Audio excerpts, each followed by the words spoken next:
രാവിലത്തെ ഫുഡ് പൂരി മുട്ടക്കറി. പൂരി ഇങ്ങനെ മടക്കി നല്ല ചൂടാ.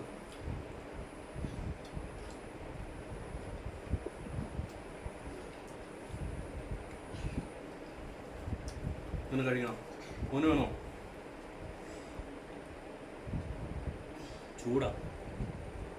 പാപ്പി തരാം. എന്നാ വേണ്ടായോ? ഒന്നും കഴിച്ചോ? സൂപ്പറാണ്. നാളെ ഞങ്ങളുടെ ഒന്നൂസ് പൂരി തിന്നു. കണ്ടോ? സൂപ്പറാണോ മോനെ? ആൻറ്റിയോട് പറഞ്ഞേ സൂപ്പറാണ്. ഇതന്നെ ആൻറ്റിയോട് പറഞ്ഞേ സൂപ്പറാണ്. സൂപ്പറാന്ന് പറ. ഇവിടെ പറ സൂപ്പറാണ്. ഡി സൂപ്പർ സൂപ്പർ അടിപൊളി.